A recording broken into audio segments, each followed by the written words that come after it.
Michelle Yeh, the high school teacher turned convicted sex offender.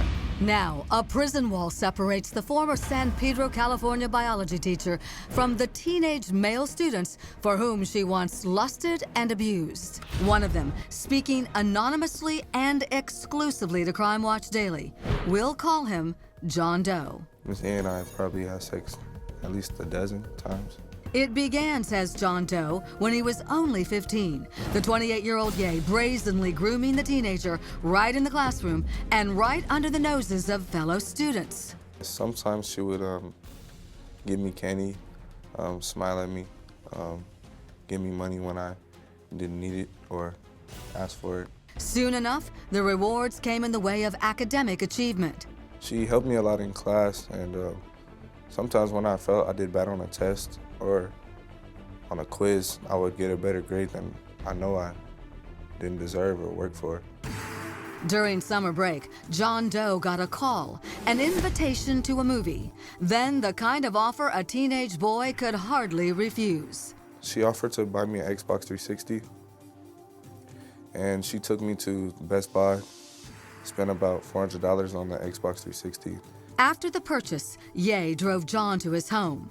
John was eager to set up his new Xbox. Yeh had another connection in mind. She's just like giggling and like putting her hand all on my arm and my face and stuff, telling me I'm buff and how handsome I am. And then she starts to kiss me. And then from there, we ended up having sex. With John's single mother, Lois, working 3 jobs, Yeh knew the coast was clear. Only John's older brother knew what was going on. Yeh continued to shower John with gifts, trips to Disneyland, and compliments. She called me a powerhouse, a young stallion. I think referring to the way I would have sex with her. Me getting all these new things like that I never had or I couldn't afford or moms couldn't afford. Like most young victims, John Doe didn't see the criminality of Yeh's actions. The relationship went on for 2 months before things got, in his words, creepy. All of a sudden, Michelle Yeh decides that this is more than just sex for her, and you were not happy about that. She says she wants to be my mentor until I get older, and then we could continue. She was calling me her man. Suddenly, John was getting post-sex texts demanding more romance. Yeh writes, "You only kissed me for like 5 seconds. I want a makeout session of at least 2 to 3 minutes." Well, she would tell me she wanted to show more affection, emotion, more tongue when we kissed. I barely kissed her anyway, so she wanted more. John wasn't sure how to get out from under the building pressure of Michelle Yeh and her need for more romantic encounters.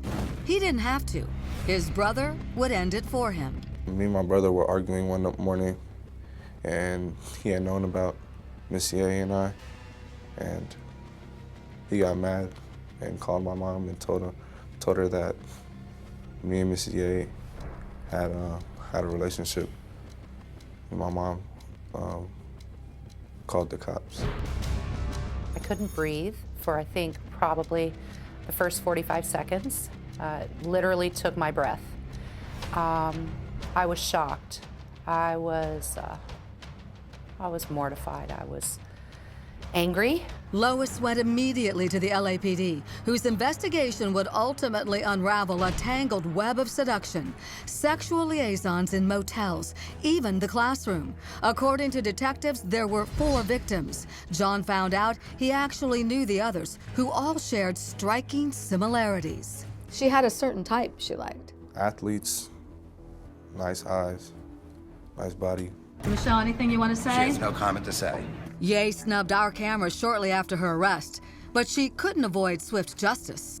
Yeh was convicted and sentenced to nearly 4 years in state prison for crimes against 3 of the teenagers. She'll have to register as a sex offender. Case closed. But the wounds are still open for the victims and their families. You have no idea the things as a parent that you go through. You are damn skippy. There are times when I want to shoot her, and there are times when I want to just scream, you know? But you also said there were times you want to forgive. And there are times that I want to forgive. You say that your son was psychologically damaged by this experience with his teacher. How so? My son has lost confidence.